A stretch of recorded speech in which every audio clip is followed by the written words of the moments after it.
기회를 주실 때 놓치지 않는 사람 되게 하시고, 기회를 주실 때 깨닫는 사람 되게 하시고, 기회를 주실 때 움직일 수 있는 사람 되게 하여 주옵소서. 끝이라는 것을 내가 단정지어 버리면 끝나는 것이지만, 끝이라는 것을 내가 단정짓지 않고 하나님께 매달린다면 새로운 것이 시작될 줄로 믿습니다. 끝이 아닙니다. 시작입니다. 다시 시작할 수 있습니다. 이제 주말을 맞이하는 우리가 새로운 시작을 준비할진데 끝이 아니라 시작인 줄 믿사오니 우리에게 주어진 시간을 이제는 마무리하고 시작하는 시점에 하나님으로 다시금 시작하게 하여 주시옵소서. 그동안의 어려움, 걱정, 근심, 그리고 지금 있는 모든 일들도 끝이 아닌 줄로 믿습니다. 내일을 여는 시작점이 하나님이시라면 또 다른 시작이 있을 줄로 믿사오니 그 믿음으로 나가는 우리 되게 하여 주시옵소서. 감사합니다. 고마우신 예수님 이름으로 기도드렸습니다. 아멘, 아멘. 오늘은 창세기 19장 30절에서 38절까지 봅니다. 창세기 19장 30절에서 38절.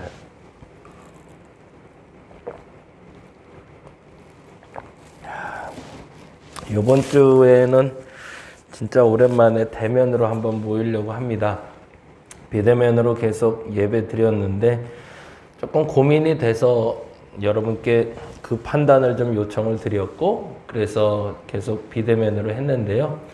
이제는 사태 추이를 조금 좀 더 긍정적으로 볼 수 있는 시기가 온 것 같아서 어저께 축구 보셨나요? 2만 관중 모인 거 보니까 정부에서도 이제 풀려고 준비하는 것 같고, 그렇게 해서 이제 마무리할 것 같아요.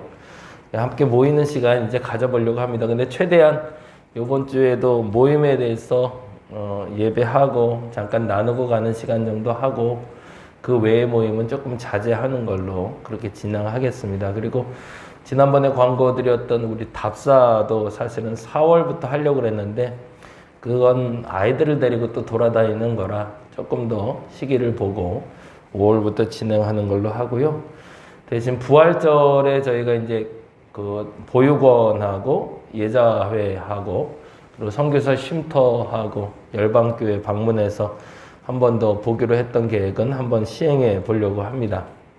그래서 4월 한 달 동안은 저와 여러분이 한번 토요일마다 한번 돌아다니면 좋지 않을까 생각이 드는데요. 일정을 한번 잡아서 제가 말씀드릴게요. 그래서 우리 보육원 그리고 선교사 쉼터하고 예자회하고 열방교회 한번 방문해보는 일정 같이 준비해서 진행하도록 하겠습니다. 그래서 마음에 잘 준비하셔서 부활절 전후로 우리가 봉사활동도 시작하고, 그리고 어린아이들하고 함께하는 주일학교 답사도 이제 본격적으로 시작하려고 하는데, 이제 코로나 잘 이겨내고 새롭게 잘 시작할 수 있도록 마음 모아주시고, 특별히 이제는 전도의 기회 삼고자 5월부터 또 행사를 몇 개 준비하고 있어요. 그 행사들도 잘 진행될 수 있도록 여러분 기도해 주시기를 부탁드립니다. 이제 조금씩 다 준비해 놓은 게 있어서 그 얘기는 추가적으로 제가 주일날 광고를 통해서 말씀드리도록 하겠습니다. 창세기 19장 30절에서 38절 같이 볼까요? 같이 한 목소리로 읽겠습니다. 30절부터입니다. 롯이 소알에 거주하기를 두려워하여 두 딸과 함께 소알에서 나와 산에 올라가 거주하되 그 두 딸과 함께 굴에 거주하였더니 큰 딸이 작은 딸에게 이르되 우리 아버지는 늙으셨고 온 세상의 도리를 따라 우리의 배필될 사람이 이 땅에는 없으니 우리가 우리 아버지에게 술을 마시게 하고 동침하여 우리 아버지로 말미암아 후손을 이어가게 하자 하고, 그 밤에 그들이 아버지에게 술을 마시게 하고 큰 딸이 들어가서 그 아버지와 동침하니라. 그러나 그 아버지는 그 딸이 눕고 일어나는 것을 깨닫지 못하였더라. 이튿날 큰딸이 작은딸에게 이르되 어젯밤에는 내가 우리 아버지와 동침하였으니 오늘 밤에도 우리가 우리 아버지에게 술을 마시게 하고 내가 들어가 동침하고 우리가 아버지로 말미암아 후손을 이어가자 하고 그 밤에도 그들이 아버지에게 술을 마시게 하고 작은 딸이 일어나 아버지와 동침하니라. 그러나 아버지는 그 딸이 눕고 일어나는 것을 깨닫지 못하였더라. 롯이 두 딸이 아버지로 말미암아 임신하고 큰 딸은 아들을 낳아 이름을 모압이라 하였으니 오늘날 모압의 조상이요 작은 딸도 아들을 낳아 이름을 벤 암미라 하였으니 오늘날 암몬 자손의 조상이었더라. 아멘, 아멘. 아멘하기 어려운 마지막 본문이죠. 소돔과 고모라의 종말은 소돔과 고모라의 멸망의 주제를 잡는 것이 아니라 소돔과 고모라의 멸망은 롯의 종말의 주제를 잡고 읽을 수 있어야 됩니다. 그래서 소돔, 고모라라는 지칭되는 땅에 주목하기보다 롯이라는 사람이 어떻게 바닥으로 떨어지고 있는지를 살펴보는 것이 우리의 눈높이가 된다면 우리가 지금 무엇을 선택해야 되는지를 점검할 수 있게 되죠. 롯의 시작부터 마무리까지를 한번 쫓아가 보죠. 롯의 시작은 어떻게 됐었죠? 여러분이 잘 아는 대로 데라의 집안으로 들어가서 창세기 11장부터 시작이 되죠. 창세기 11장에 이런 이야기로 롯에 대한 이야기는 시작됩니다. 11장 27절이죠. 데라의 족보는 이러하니라. 데라는 아브라함과 나홀과 하란을 낳고 하란은 롯을 낳았으며 라고 되어 있죠. 그러면서 롯이라는 아이가 사생아, 어머니가 죽고 태어난 아이든지 어머니가 누구인지 모르고 태어나서 하란이 데리고 온 자식으로 우리는 눈여겨볼 수 있습니다. 그러다가 아브라함의 밑에 들어가서 장자 아닌 장자의 삶을 살기 시작했겠죠. 이때 당시의 나이가 예를 들어서 아브라함의 나이가 40 정도로 본다고 쳐도 아브라함의 나이 40이나 50이라 쳤다 해도 예를 들어 데라가 나이가 205세 하란에서 죽던 때가 아브라함의 나이 60세 정도 되니까 그 전후로 본다고 해도 아브라함의 나이 한 50세 전후 40세 전후에 롯을 데려왔다면 대략 계산하기로 이삭을 낳기 전에 소돔과 고모라가 멸망하는 사건을 보게 되니 한 롯의 나이는 60세 전후로 보면 될 것 같아요. 근데 그 한 생을 살아가는 롯의 모습이 비참할 정도로 처절해집니다. 큰아버지 아브라함을 쫓아 나올 때까지만 해도 자신이 의사결정을 할 수 있는 상황은 아니었죠. 그런데 분명히 보였던 건 할아버지 때하고는 다를 거다인 건 알게 된 거죠. 데라와 함께 하란에 거주했을 때 그것도 그렇게 썩 살기 나쁜 땅은 아니었지만 척박하진 않았지만 그 도시에서 본인이 살 수 없음을 알게 됐고 그래서 아브라함을 쫓아서 나왔는데 나와서 아브라함의 불편한 모습을 보게 되는 거죠. 자신의 아내를 아내라 말하지 않고 누이라 말하며 속이는 아브라함의 모습을 보며 큰아버지도 별 수 없네 라는 생각 아마 했을 것 같아요.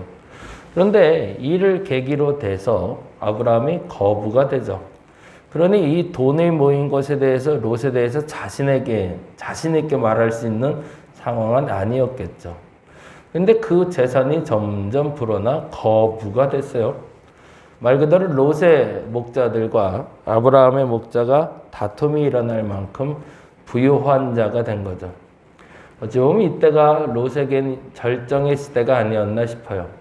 우리의 시대에도 그렇잖아요. 어렸을 때 고난받고 어렵고 힘들더라도 어느 시점에는 기회라는 게 오잖아요. 그래서 돈도 좀 만질 수 있게 해주시고 사람도 좀 모이고 그때 깨달아야 되는 거죠. 내게 왜 돈이 모이는지 사람이 붙는지. 그러면 그때 잘 받아들이면 다음 템포가 훨씬 더 쉬워지고 넓어지는데 우리가 그 템포를 항상 놓치는 거죠. 이때 아브라함을 통해서 롯에게 선택의 기회가 주어지죠. 좌할래 우할래. 그 선택에 드디어 롯이 스스로 선택할 수 있는 첫 번째 기회였던 거죠. 이때 좌하지도 우하지도 않고 나는 남을래 그랬으면 더 큰 복을 받았을 겁니다. 어찌 보면. 그런데 이 첫 번째 기회를 뿌리치게 되는 거죠. 그리고 좌우 중에 잘못된 길을 선택하게 되죠. 그래서 계속 말씀드린 최선이 아니라 차선을 선택하죠. 그때까지만 해도 롯에겐 재산도 있었고 무엇인가 할 수 있는 일들이 그 기대가 있던 상태였죠. 그러다가 소돔과 고모라로 들어갔을 때까지만 해도 괜찮을 줄 알았는데 전쟁이 일어났고 두 번째로 하나님은 그에게 기회를 주십니다. 저는 그렇게 보고 싶어요.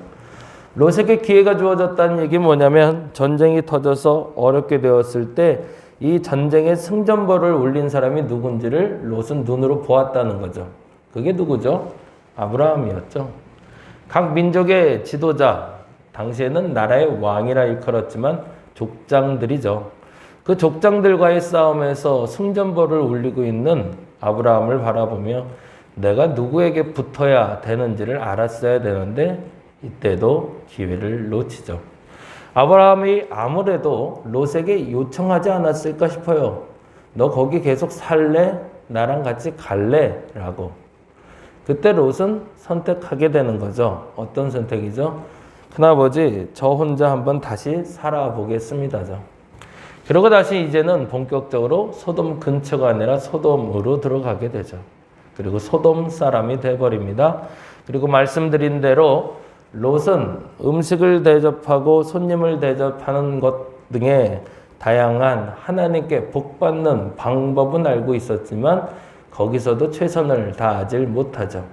아브라함이 가져온 송아지 고운 가루의 음식이 아니라 누룩을 넣지 않은 빵을 가져와서 무교병을 나눠주는 롯의 모습을 통해서 손님 대접의 극진함보다는 평범함을 만나게 됩니다. 그러자 결과는 어떻게 되죠? 결국에는 하나님의 사람들이 그 나라 사람들로 말미암아 괴롭힘을 당하게 되고 그곳에서 빠져나오게 돼서 소알이란 땅까지 간 것이 오늘 본문의 마지막 장면이 되죠. 그리고 시작 장면이 됩니다. 그 다음이 더 무서워요. 오늘 본문은 이렇게 시작이 되거든요. 30절 보니까 지금 쫙 상황 설명한 게 머릿속에 그려지시나요? 여기 좀 그려지셔야 되는데 롯이라는 사람을 주인공으로 지금 쭉 봤어요. 그래서 롯이 어떻게 그 삶의 굴곡을 그리고 있는지를 살펴보세요. 근데 그래프가 어떻게 되는 거예요? 바닥, 맨 처음에 태어났을 땐 바닥이죠. 그러다 점점 상승 곡선 그리죠. 그러다 상승 곡선이 어디에서 처지게 되죠? 아브라함과 헤어졌을 때부터. 그는 더 상승 곡선을 그릴 줄 알았지만 그때부터 점점 타락의 나락으로 떨어지게 되죠. 그리고 소돔과 고모라로 들어갔을 때 점점 더 밑으로 내려가고 이 소알이 나왔을 때 끝난 거라고 생각했죠. 근데 여기서 이런 일이 벌어집니다. 30절 같이 읽어봅니다. 롯이 소알에 거주하기를 두려워하여 두 딸과 함께 소알에서 나와 산에 올라가 거주하되 거기다 줄쳐놓을게요. 소알에서 나와 산에 올라가 거주하되 왜 그랬을까요? 조금 더 읽어보죠. 그 두 딸과 함께 굴에 거주하였더니 거기다 동그라미 굴. 무슨 일을 하고 있어요? 하나님께 요청한 게 있었죠. 그 요청은 뭐죠? 내가 멀리 도망가기 어려우니 나로 작은 성읍 송압에 가서 생명을 구하게 해달라고. 그랬더니 21절에 이렇게 얘기했었잖아요. 그가 그에게 이르되 내가 이 일에도 그 단어가 뭐였죠? 한두 번이 아니라 요번에 또 한 번 더라는 뜻이죠. 그건 뭐예요? 지금까지 계속 말씀드린 거라면 차선으로 바닥으로 내려가고 있는 롯을 보는 거죠. 더 내려가려고 라는 뜻인 거죠. 그리고 더 내려간 소알로 간 롯에게 한 번 더 기회가 주어지죠. 거기서 뭐 하면 될까요? 소돔과 고모라가 왜 멸망했는지를 얘기해 주면 되는 거였거든요. 그리고 거기서 정착해서 그 작은 성읍이라도 변화시키고 살았으면 롯은 마지막은 행복했더라 이렇게 끝냈을 거예요. 그런데 어떻게 벌어져요? 그 소알에서도 빠져나옵니다. 그리고 굴 속으로 들어가 버리죠. 굉장히 상징적인 의미죠. 동굴 속으로 들어가 버리는 롯을 상상하면서 이게 끝이구나라고 우리는 보게 되는 거죠. 근데 중요한 것은 왜 들어갔는가가 30절에 이렇게 기록하고 있습니다. 롯이 소알에 거주하기를 뭐 했대요? 30절에 보니 두려워하여 라고 돼 있어요. 어떤 일이 벌어질 것 같은 거죠? 그 소알에서도 자신이 살지 못할 것 같은 두려움.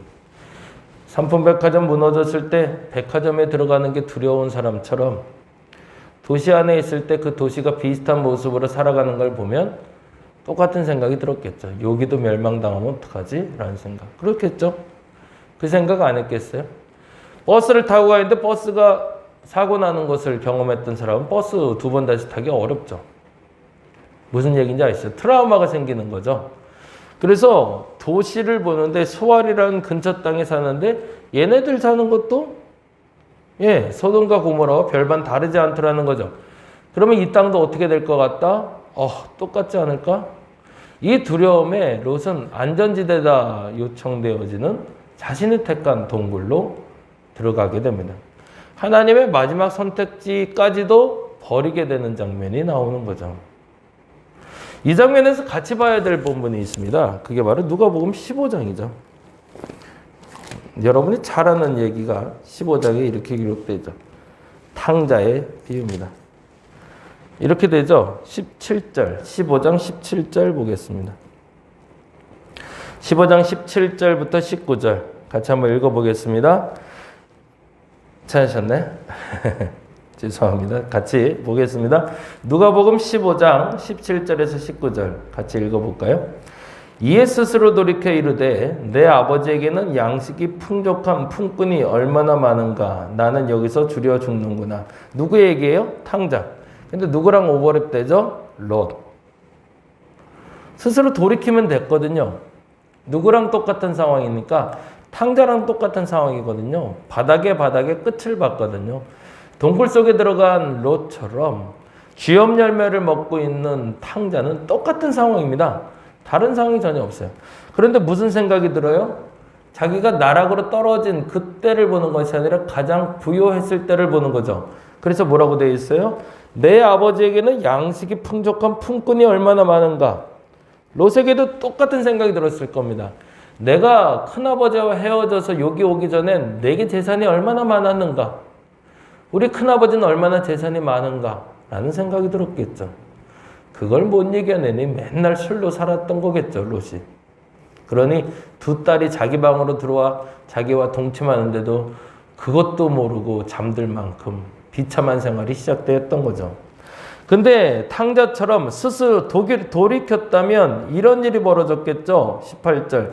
내가 일어나 아버지께 가서 이르기를 아버지 내가 하늘과 아버지께 죄를 지었사오니 이러면 되는 거죠. 누가? 롯이. 그리고 어떻게 하면 돼요? 지금부터는 아버지의 아들이라 일컬음을 감당하지 못하겠나이다. 나를 품꾼의 하나로 보소서. 이렇게 누구에게 말하면 될까요? 아브라함에게 가서 말했으면 되는 거거든요. 그러면 어떤 일이 벌어졌을까요? 20절, 21절이죠. 이에 일어나서 아버지께로 돌아가니라. 아직도 거리가 먼데 아버지가 그를 보고 측연히 여겨 달려가 목을 안고 입을 맞춘 이 일이 벌어졌겠죠. 아브라함이 달려나와 그를 끌어안고 입을 맞춰줬겠죠. 그리고 이렇게 얘기했을 겁니다. 22절. 아버지는 종들에게 이르되 제일 좋은 것을 내어다가 입히고 손에 가락지를 끼우고 발에 신을 신기라. 그리고 23절. 그리고 살찐 송아지를 끌어다가 잡으라. 우리가 먹고 즐기자. 그리고 24절. 이 내 아들은 죽었다가 다시 살아났으면 내가 잃었다가 다시 얻었노라 하니 그들이 즐거워하더라. 이렇게 되겠죠. 근데 무슨 일이 벌어졌어요? 롯은 돌아갈 기회마저 스스로 막아버린 거죠. 마지막 기회, 마지막이라고, 절망이라고, 바닥이라고 여길 때 바닥이 아님을 여러분 인정하시기 바랍니다. 더 이상 뒤로 갈 수 없어. 이젠 끝인가 봐. 여겨질 때 하나님 손 붙잡으시기 바랍니다. 거기에 희망이 있습니다. 거기는 돌이킬 수 있는 기회입니다. 아니라고 여겨지시나요? 아니요. 성경은 반드시 말하고 있습니다.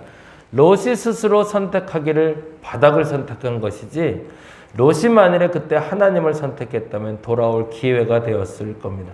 그리고 다시 회복되었을 겁니다. 어려운 시기, 힘든 시기 얘기하죠. 그런데 어찌 보면 그 또한 핑계일 수 있습니다. 이때 누구의 손을 잡아야 될까요? 하나님 손 붙잡으시기 바랍니다. 죄에 대해서 인정하고 내가 바닥으로 내려갔던 이유 인정하고 돌아서는 이에게 하나님은 손 내밀어 주실 것이고 아직도 상거가 먼데 나를 기다려 주시는 하나님 계심을 믿고 오늘 이 시간 다시 한번 돌이킬 수 있는 저와 여러분 되기를 간절히 바랍니다. 기도하겠습니다. 하나님 나를 부르십니다. 어려움 가운데 나를 부르십니다. 그리고 오라 하십니다. 그 부름에 응답하는 내가 되게 하여 주시옵소서. 감사합니다. 고마우신 예수님 이름으로 기도드렸습니다.